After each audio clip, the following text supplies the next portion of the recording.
தனுசு ராசிக்காரர்கள் நரசிம்மர் வழிபாடு, கால் சம்பந்தப்பட்ட முட்டுக்கள் சம்பந்தப்பட்ட விஷயத்தில் தொழில் ஏற்படுவது, உத்தியோகம் ஏற்படுவது, வியாபாரத்தில் இருந்த பாதிப்புகள் பரிபூர்ண நிவர்த்தி, தாய் வழி வரவு, தந்தை வழி வரவு, மனதில் இருந்த சங்கடங்கள், அர்த்தாஷ்டம சனியின் ஏற்படுத்தி தரும் புது தொழில், உத்தியோகம், வியாபாரம், படிப்பு சம்பந்தப்பட்ட எல்லா விஷயமும் நம்பிக்கையான சூழ்நிலையை Presenting sponsor Tamil Matrimony. தமிழர்களின் number one choice Tamil matrimony.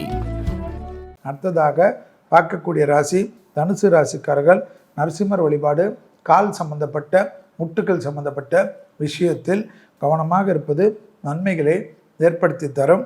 குடும்பத்தில் துணை அல்லது துணைவியார் விஷயத்தில் மனம் விட்டு பேசுவதும், மனம் விட்டு தொலைதூரத்தில் நீண்ட நாட்களாக செல்ல வேண்டிய கோயில்களுக்கு செல்வதும், இழுபறியாக இருந்த சிக்கல்கள் பரிபூர்ண நிவர்த்தி ஏற்படுவதும், கண்டிப்பாக தாய் வழி வரவு, தந்தை வழி வரவு அனுகூலத்தை தருவதும், தொழில், உத்தியோகம், வியாபாரம், படிப்பு, சத்துருக்கள் விஷயத்தில் சங்கடங்களெல்லாம் நிவர்த்தி ஏற்படுவது கண்கூடாக பார்க்கக்கூடிய நல்ல காலகட்டம். யோக பலத்தை அதிகமாக பெறக்கூடிய ராசிக்காரர்கள் தனுசு ராசிக்காரர்கள். தொழில் ஏற்படுவது, உத்தியோகம் ஏற்படுவது, வியாபாரத்தில் இருந்த பாதிப்புகள் பரிபூர்ண நிவர்த்தி, தாய் வழி வரவு, தந்தை வழி வரவு, மனதில் இருந்த சங்கடங்கள், அர்த்தாஷ்டம சனியின் குரு பார்வையிடுவதனால் நிறைய விஷயங்கள் குடும்பத்தில் அனுகூலங்கள் காணப்படும். டக்கென்று நல்ல விஷயங்கள் ஏற்படக்கூடிய சாத்தியக்கூறுகள் பெரும் வெற்றிகளையும் பெரும் சந்தோஷத்தையும் ஏற்படுத்தி கொடுக்கும். உறவுமுறையில் இருந்த சிக்கல்கள் பரிபூர்ண நிவர்த்தி ஏற்படுவது ஏற்றத்தையும் நம்பிக்கையும் அனுகூலத்தையும் ஏற்படுத்தி தரும். புது தொழில், உத்தியோகம், வியாபாரம், படிப்பு சம்பந்தப்பட்ட எல்லா விஷயமும் நம்பிக்கையான சூழ்நிலையை பெற்றுத்தரக்கூடிய காலகட்டம். தனுசு ராசிக்காரர்களுக்கு உறவு முறையில் மட்டும் சிக்கல்கள் இல்லாமல் பார்த்து கொள்வது சகல விதத்தில் அற்புதத்தையும் ஆனந்தத்தையும் ஏற்படுத்தி கொடுக்கக்கூடிய நல்ல காலகட்டம். தனுசுக்கு தொழில், உத்தியோகம், வியாபாரம், படிப்பு போன்ற விஷயம் நீண்ட நாள் தடைகள் நிவர்த்தி.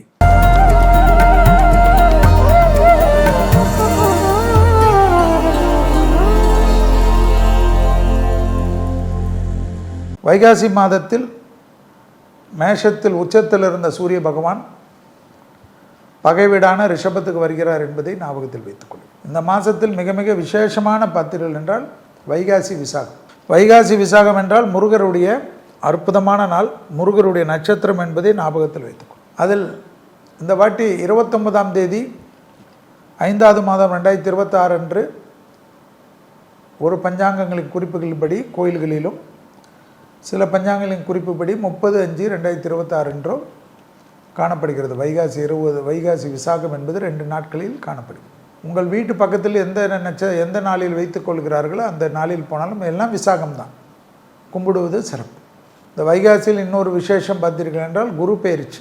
வாக்கியப்படி 26/5/2026 அன்று, திருக்கணிதத்தின்படி 2/6/2026 அன்று. இந்த 2 நாட்கள் என்னை பொறுத்த வரைக்கும் குரு பயிற்சியுடைய நாட்கள். மிதுனத்தில் இருக்கக்கூடிய குரு கடகத்துக்கு வந்து உச்சம் பெறுகிறார். நாட்டில் பலவிதமான திருப்பங்கள். குரு என்பது, கடகம் என்பது சந்திரனுடைய வீடு. மிதுனத்தில் இருந்த குரு கடகத்துக்கு வருவது விசேஷம்.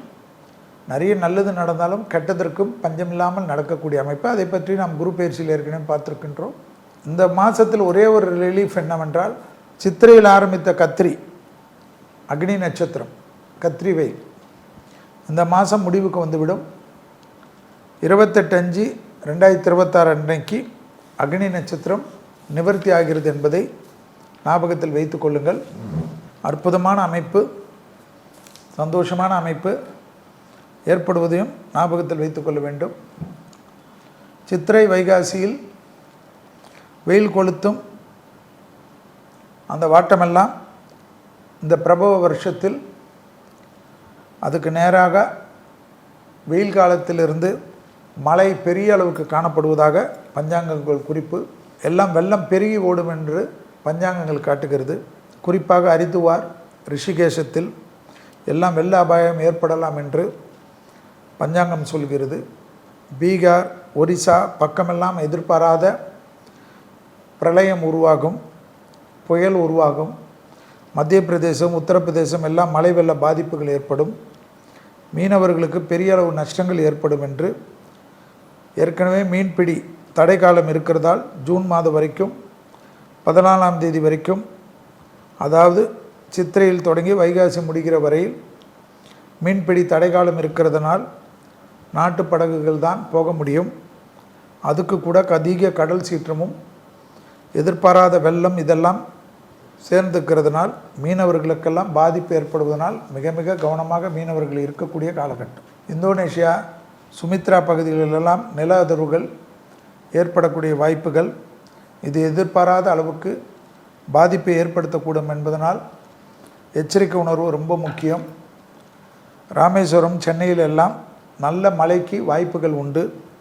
அது மட்டும் இல்லாமல் நடுக்கடலில் எதிர்பாராத நில அதிர்வு ஏற்படுவதனால் பெரிய அளவுக்கு சேதங்கள், குறிப்பாக பசிபிக் கடலில் இந்த அளவு அதிர்வு என்பது அதிகமாக பஞ்சாங்கத்தின் அமைப்பு காணப்படுவதும், ஜப்பானில் சுனாமி எச்சரிக்கை விடப்படக்கூடும் என்று பஞ்சாங்கத்தில் உடைய குறிப்புகள் சொல்வதும், பினாங்கில் கனமழைக்கு வாய்ப்புகள் உண்டு என்பதையும் அந்தந்த பகுதி நாட்டு மக்கள் கவனத்துடன் இருப்பதும், இந்த காலகட்டத்தில் பொதுவாக ராத்திரி நேரத்தில் தான் மழையின் அளவு அதிகமாக இருக்கும் என்றும், அதனால் பகலில் மழை இல்லை என்று நமக்கு பிரச்சனை இல்லை என்று நினைக்காமல் வானிலை அறிக்கைகள்லாம் பொய்யாகும் என்றும், ராத்திரியில் கொஞ்சம் உஷாராக இருக்கிறது நல்லது என்றும், ஏதாவது சட்டம் கேட்டால் கூட உடனடியாக எழுந்து அக்கம் பக்கத்தில் மழை நீர் தேங்கக்கூடிய சூழல் இருந்தால் இப்போவே மழை நீர் வடிகிறதுக்கு உண்டான ஏற்பாடுகளை அரசாங்கத்தை வைத்து செய்து கொள்வதும், திருப்பூர் பகுதி நூற்பாலை மிஷினரிகள், தொழில்கூடங்கள், உற்பத்தி தொழிற்சாலைகள் எல்லாம் எதிர்பாராத தீ விபத்துகள் காணப்படுவதையும் வாய்ப்புகள் உண்டு. பெரிய பெரிய தொழில்கூடங்களுக்கு இது பொருந்தும் என்பதும் பஞ்சாங்கம் சொல்வது.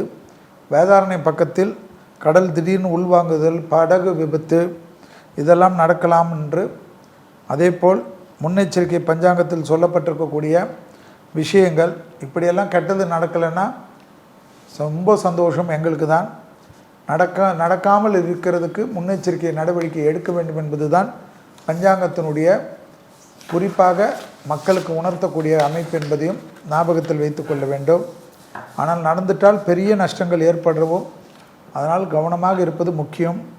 மும்பையில் ரயில் விபத்துகள் ஏற்படுவதற்கு வாய்ப்பு உண்டு என்பதனால் சிக்னல் போன்ற விஷயங்கள் எல்லாம் சரியாக வைத்து கொள்வதும் மிக மிக முக்கியம். கச்சத்தீவில் கடல் சீற்றங்கள் பெரிதாக காணப்படும். இப்படி இயற்கை பல வகைகளிலும் சீற்றமாக இருக்கிறதுனால் காய்கறி உற்பத்தி குறையும், விலை ஏறும்.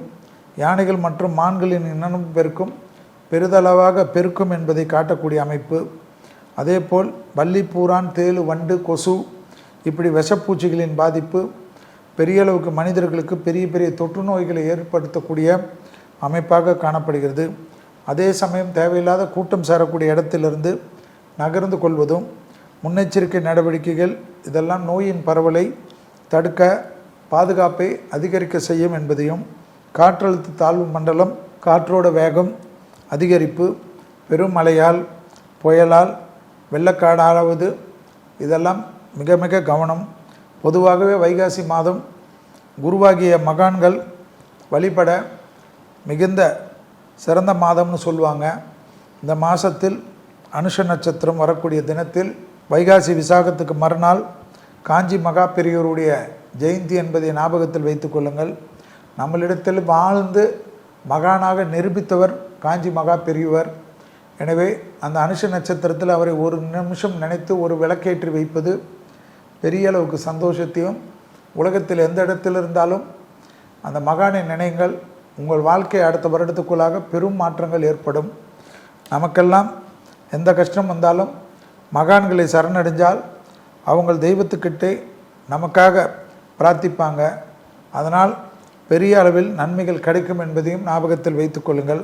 இந்த வைகாசி மாதத்தில் உலக அளவில் பெரும் புரட்சிகள் ஏற்படக்கூடிய வாய்ப்புகள் உண்டு.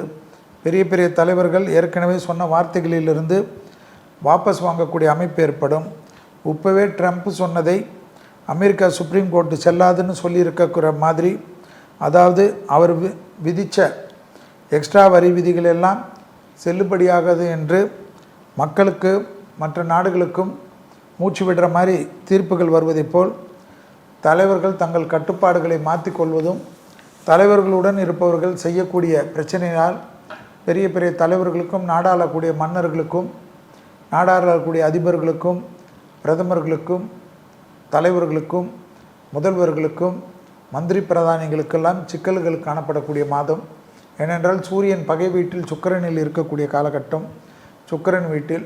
எனவே அரசு தொடர்பில் இருப்பவர்கள் உடன் இருப்பவர்கள் விஷயத்தில் மிக மிக கவனம். ஆக மொத்தத்தில் இந்த வைகாசி மாதம் வசந்த காலமாக இருந்தாலும் கொஞ்சம் வாட்டக்கூடிய மாதமாக இருக்கும். இதை முன்கூட்டியே உணர்ந்து தகுந்த பாதுகாப்பு நடவடிக்கைகளை எடுப்பதும் இஷ்ட தெய்வம் குலதெய்வத்தை வணங்குவதும் இதெல்லாம் நிச்சயமாக நற்பலன்களை வழங்கும். இதோடு சற்றென்று உணர்ச்சி வசப்படுவதை, அதாவது சமூக வலைத்தள செய்திகளை பார்த்து டக்குன்னு உணர்ச்சி வசப்படுவதை குறைத்தால் வைகாசி மாதம் மட்டுமில்லாமல் எல்லா நாளும் நல்ல நாளாக இருக்கும். ஒரு விஷயத்தை, ஒரு நியூஸை ஆத்தென்டிகேஷனாக பார்த்து ஒரு தடவைக்கு முன்பாக 2 தடவை ஃபார்வேர்ட் செய்வதற்கு முன்பாக இனி இந்த பராபவ வருடத்தில் வைகாசி மாதத்திலிருந்து ஒரு சபதம் ஏற்படுத்தி கொள்ளுங்கள். ஏனென்றால் நிறைய தப்பாக பொய் செய்திகள் தான் அதிக அளவுக்கு பரப்பப்படும். அதற்குனே ஒரு பெரிய டீம் கிட்டத்தட்ட ஒரு ஸ்டேட்டிலும் 10,000 பேருக்கு மேலாக இதிலே வேலை செய்வார்கள். எல்லா அரசியல் கட்சியிலும் இதற்காக தான் பணம் செலவு செய்யும். எனவே எல்லாத்திலையும் நம்பி நீங்கள் போட்டு சட்டத்திட்டத்துக்கு பாதிப்பு இல்லாமல் வைகாசி மாதத்தில் குழந்தைகள் பெரியவர்கள் எல்லாம் பொறுமை காப்பதும், நீங்கள் உழைத்தால்தான் உங்களுக்கு சோறு என்பதையும் ஞாபகத்தில் வைத்து கொள்ளுங்கள்.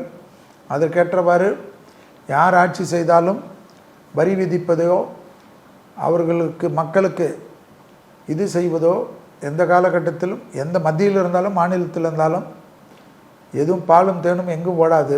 அமெரிக்காவில் இருந்தாலும் அவரவர்கள் கஷ்டப்படுவதும் தேக ஆரோக்கியத்தை பத்திரமாக பார்த்து கொள்வதும் தெய்வத்திற்கு சரணாகதி அடைவதும் அவரவர் மத வழக்கப்படி குல வழக்கப்படி இயற்கைகளை பேணி காட்டுவதும் அந்த மதத்தினுடைய நம்பிக்கையை மாறாமல் பார்த்து கொள்வதுமே செய்யக்கூடிய சிறந்த பரிகாரமாக காணப்படுகிறது. இப்பொழுது வைகாசி மாதத்தில் மேஷம் முதல் மீனம் வரை உள்ள ராசிக்காரர்களுக்கு எப்படி இருக்கிறது என்பதை பார்ப்போம். 12 ஆண்டுகளுக்கு ஒரு முறை வரும் உச்ச குரு பெயர்ச்சி உங்களுக்கு யோகத்தையும் லாபத்தையும் அள்ளித்தர, குரு பார்வையால் ஜாதக தோஷங்கள் நீங்கி சந்தோஷம் பெருக, சுபகாரிய தடைகள் அனைத்தும் விலகி சுபிட்சம் நிறைந்திட உங்களுக்காகவே உங்கள் பெயரிலேயே சங்கல்பம் செய்யப்படுகிறது. குமுதம் பக்தி ஸ்பெஷல் நடத்தும் அதி விசேஷமான தனி சிறப்புடைய குரு பெயர்ச்சி மகா யாகம். குரு அருளால் திருவருள் பெற்றிட உடனே முன்பதிவு செய்யுங்கள். 9840909525 அல்லது 8925800556. Presenting sponsor Tamil Matrimony. தமிழர்களின் நம்பர் 1 சாய்ஸ் தமிழ் மேட்ரிமோனி.